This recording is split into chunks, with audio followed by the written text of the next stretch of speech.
Hemos escuchado 3 minués argentinos, Los Abrazos, de Amancio Alcorta, Minué en Fa mayor, de Juan Pedro Esnaola, y Figarillo, de Juan Bautista Alberdi, interpretados por el Cuarteto de Amigos, integrado por Aidé Seiber y Gustavo Mulé, violines, Carla Reggio, viola, y Marina Arreceigor, violonchelo. En el marco del ciclo Música e Historia en los Palacios de Buenos Aires, en su tercera temporada, declarado en los años 2016, 18, 19 y 20, sucesivamente, de interés cultural por el Ministerio de Cultura del Gobierno de la Ciudad y también por la legislatura porteña en 2019. Rendimos así homenaje a los edificios más emblemáticos en su valor arquitectónico y cultural a través del cruce entre historia, arquitectura y música. En esta ocasión, en Radio Nacional. Siempre escuchamos decir que Buenos Aires es la ciudad de espaldas al río, y sin embargo, estamos cerca del río, que no es una vía para irse, sino una patria para quedarse. Es casi un río de tierra, y los barcos que lo cruzan no lo navegan, lo transitan. Ha sido necesario hacerles canales, que son los caminos de una pampa, serpenteantes, irregulares. El río no admite navegantes, requiere rastreadores, como la pampa misma. Esto escribió Florencio Escardó en Geografía de Buenos Aires. La radio, en la era de la información y la tecnología en pleno siglo XXI, sigue siendo el medio de comunicación por excelencia porque el 49% de la población mundial aún no tiene acceso a Internet. Las primeras transmisiones de radio aquí en Argentina ocurrieron desde un barco alemán, el Capitán Ortegal, del que salieron los mensajes iniciales provenientes de una estación experimental en La Boca. Era junio de 1904 cuando se comenzó a transmitir a una distancia de 4 kilómetros de la costa para dejarse de escuchar cuando el barco se encontraba a 100 kilómetros de la misma. 2 años después, una compañía británica, cuyo nombre en castellano sería Empresa de Señales y Telégrafos Inalámbricos, instaló una planta transmisora en Bernal. Y fue desde esta compañía, fundada por Guillermo Marconi, el inventor de la radio, que se realizó la primera comunicación inalámbrica sudamericana con Canadá y Europa. Marconi era un italiano que en el año 1897 había realizado la primera transmisión de radio en el mundo desde una finca familiar cercana a la ciudad de Bolonia. Como el gobierno italiano no demostró interés en su invento, viajó a Inglaterra a comienzos del siglo XX y fundó la compañía mencionada, desde la que envió la primera comunicación inalámbrica a través de mar abierto. Luego recibió el Premio Nobel de Física en 1909 y su empresa jugó un papel importante en los rescates marítimos, en especial en el de los 2 naufragios más nombrados, que fueron el Titanic en 1912 y el Lusitania, hundido sin previo aviso por un submarino alemán en 1915 durante la Primera Guerra Mundial.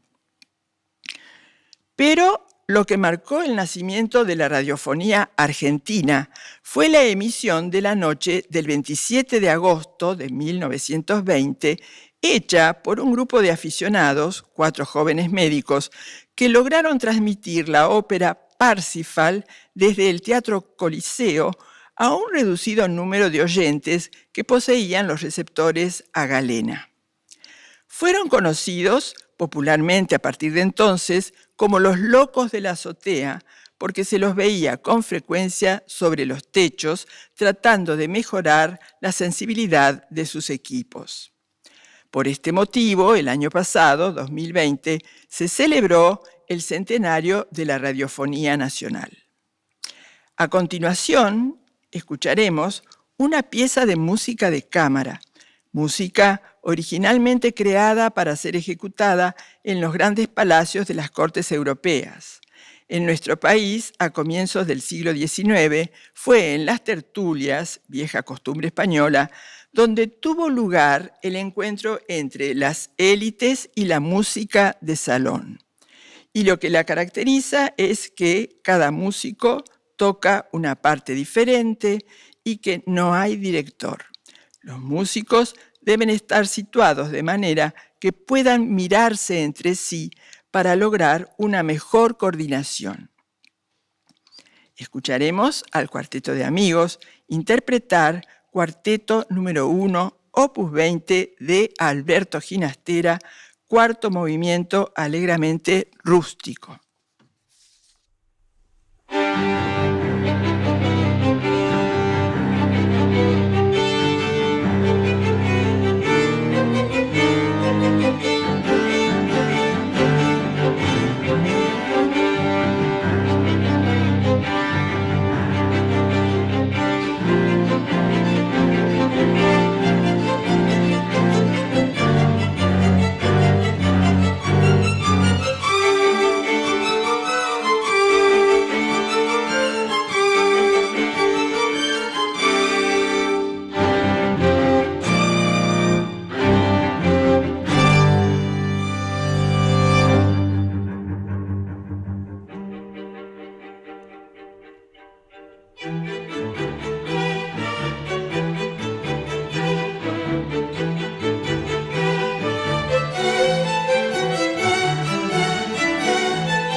Argentina, de fin del siglo XIX, se convirtió en el principal exportador de cereales y carnes del mundo.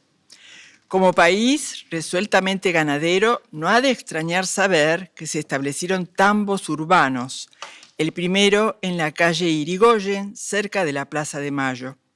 Estos proveían leche fresca a toda hora y, como de esta manera se combatía el fraude de agregarle agua, aumentó la confianza de la gente y creció el consumo de los habitantes en las grandes ciudades como Rosario, Córdoba, Buenos Aires. Aparecieron también los tambos ambulantes, que llevaban el animal en pie frente a la casa de sus clientes, obteniéndose así la leche recién ordeñada. En el resto de las provincias, el consumo de leche era menor, pero en Corrientes, por ejemplo, hubo un tiempo en que acompañaba las comidas en lugar del agua, pasando de mano en mano una jarra hasta vaciarla. En tanto que en Tucumán se destaca la primera elaboración de queso, el tafí. En 1899, en Florida y Tucumán, a una cuadra de aquí, Maipú 555, se abría la primera lechería La Martona que, en un comienzo, invitaba a tomar un vaso de leche gratis para atraer a clientes. El ingreso al mercado internacional como país agrícola-ganadero trajo, junto a la llegada de inmigrantes y la concentración urbana en Buenos Aires, el desarrollo de los sectores medios. Esto operó cambios políticos que, bajo la ley Sáenz Peña, permitieron el ascenso al poder de Hipólito Yrigoyen y quedó inaugurada la democracia en 1916. Más adelante, luego de la crisis de Wall Street en 1929, se interrumpió aquí el proceso democrático y cambió el signo político de entonces, volviendo a un orden conservador y autoritario. Y en lo económico se inició una etapa de industrialización obligada, a raíz de la necesidad de productos que ya no se podrían importar, debido a la interrupción de exportaciones y la consiguiente falta de divisas. Fueron años de migraciones internas, especialmente desde las provincias del norte hacia Buenos Aires, que en su cordón industrial concentró con el tiempo más del 70% de la población urbana, volviéndose la zona demográfica más importante del país, aunque también los desplazamientos fueron hacia Rosario y Córdoba. Al ampliarse la composición social, porque ahora había industrias, hubo nuevas demandas de información y entretenimiento que favorecieron el rápido éxito de la radio, el nuevo medio masivo de comunicación. O sea que la radio consolidó su etapa de madurez a lo largo de la década del 30. A pesar de la tradicional influencia cultural europea en nuestro medio, el modelo radial que se adoptó no fue el europeo, sino el norteamericano, basado en redes privadas financiadas por la venta de espacios.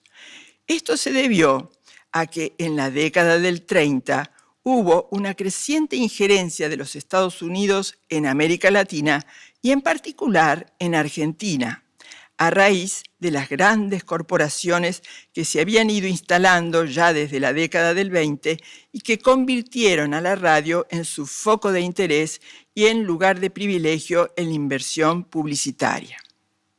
La primera transmisión de Radio del Estado tuvo lugar el 6 de julio de 1937 desde un estudio instalado en el Palacio de Correos y Telégrafos, actual CCK. Cuando se cumplieron los 50 años de su existencia, en 1987, se preparó un festejo que se emitió desde este edificio, Maipú 555, en el que había funcionado inicialmente Radio El Mundo. 2 años después, en 1989, se resolvió la mudanza de todas las instalaciones a este nuevo lugar. Vamos a escuchar ahora al Cuarteto de Amigos interpretar de las 3 piezas criollas de Luis Llaneo, Lamento Quichua.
Estamos en la calle Maipú, rodeados de gran concentración de edificios administrativos y de oficinas, coincidente con el área alrededor del centro histórico de la Plaza de Mayo, el microcentro. Este comprende un área sin límites establecidos y cuya ubicación se superpone aproximadamente con el barrio de San Nicolás y parte de los barrios de Montserrat y Retiro. Cercanos entonces a la City porteña al norte de Plaza de Mayo, característico centro financiero de la Argentina, donde se ubican las casas matrices de los principales bancos y la Bolsa de Comercio. Este nombre no oficial, la City, corresponde a un sector de unas 20 manzanas, comprendido aproximadamente entre las avenidas Corrientes, Alem, Rivadavia y la calle Maipú. La presencia inglesa se intensificó en la ciudad luego de la Revolución de Mayo y hacia 1822 habían unos 3.500 británicos en Buenos Aires que, además de ser grandes y pequeños comerciantes, fueron dependientes y empleados en barracas, curtidurías y domicilios particulares, y sobre todo marineros. La prosperidad mercantil de comienzos del siglo XIX estuvo muy ligada a la vinculación del comercio inglés con el barrio que hoy conocemos como la City porteña. En ese año de 1822 comenzó la actividad bancaria con la instalación del primer banco de la provincia de Buenos Aires, en el lugar en que antes había estado el consulado inglés de la época del virreinato. A este le siguieron los primeros bancos privados, el Banco de Londres, el Banco de Mauá, el Banco Carabassa, todo a mediados del siglo XIX. Por su parte, la calle Florida se transformó en 1801 en la primera empedrada de la ciudad. A continuación, escucharemos nuevamente al Cuarteto de Amigos en la interpretación de las 3 piezas criollas de Luis Gianneo, esta vez criolla.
Desde 1989, cuando Radio Nacional fue mudada definitivamente a este lugar, aquí funcionan los estudios y las oficinas de producción de Administración de Radio Nacional Buenos Aires, Nacional Folclórica, Nacional Rock, Nacional Clásica y Radiodifusión Argentina al Exterior, que se encarga también desde 2013 en emitir un boletín informativo diario en inglés destinado a las personas que viven en las Islas Malvinas. El micro se prepara en Buenos Aires a través de los locutores y equipos de la programación en inglés de la Real Academia Española. La radio cabecera del Sistema de Transmisión Nacional es Buenos Aires, habiendo a su vez otras emisoras en todo el país que repiten la programación, pero y que también poseen programas propios. Hoy estamos aquí en el auditorio de Radio Nacional y Clásica, cuyo edificio fue construido originalmente para Radio El Mundo por una empresa inglesa e inaugurado en 1935. De estilo racionalista, vanguardia en América Latina, fue realizado a imagen y semejanza de la BBC de Londres. Presenta tecnología y detalles que respetaron todos los avances en materia de comunicaciones. El edificio se halla dividido en dos partes. La anterior, próxima a la calle, para la administración y acceso al público, o del público, y la posterior, reservada a los estudios, que al estar prácticamente en el centro de la manzana, queda más aislada de los ruidos del intenso tránsito de la calle Maipú, sobre todo en aquellos años en que circulaban varias líneas de tranvías. A continuación, recordaremos a Astor Piazzolla en el centenario de su nacimiento en marzo de 1921, escuchando al Cuarteto de Amigos en la interpretación de Oblivion.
Volviendo a Radio Nacional, sus iniciativas para la expansión de los servicios radiofónicos a las plataformas digitales se inscribieron dentro de lo que fue la implementación de la televisión digital en el año 2009.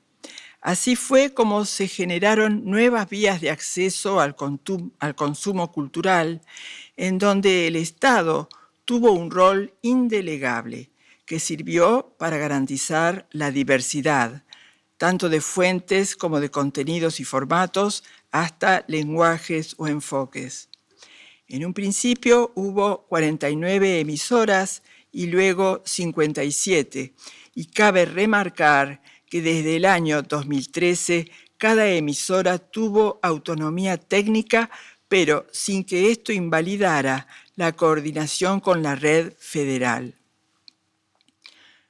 Volveremos a escuchar a Piazzolla, un músico que extrajo nuevos sonidos de instrumentos preexistentes, porque tocó el bandoneón de parado, como se dice en la jerga, golpeándolo como si fuese un instrumento de percusión, porque al violín lo raspó a la altura del puente, haciéndolo sonar al modo del güiro, porque introdujo armonías yaceras, otros modos de orquestar, modulaciones, todo ello inexistente en el tango tradicional ya instalado. De esa manera, con unos pocos elementos nuevos, lo que hizo fue modificar la sustancia misma de esa estética musical. Hubo sí continuidad de lo existente, pero a través de materiales y lenguas extrañas. Hubo entonces una traición al pasado. Piazzolla hizo de su nombre un punto de no retorno. Un poco cansado ya de explicarse frente a los tribunales de la historia sagrada, de su música dijo que no era tango, sino música de Buenos Aires. Sin modificar ni un solo ladrillo, fundó otra ciudad, al modo en que Borges interpretó al Heráclito. Si no se bebe 2 veces agua del mismo río, no es porque el río corre y cambia, sino porque el hombre que baja a beber nunca es el mismo. Es tan cierto decir que su música no es tango, como cierto es decir que es tango en su más pura extrañeza recobrada. Para finalizar esta velada, de Piazzolla, Fuga y Misterio, ejecutado por el Cuarteto de Amigos.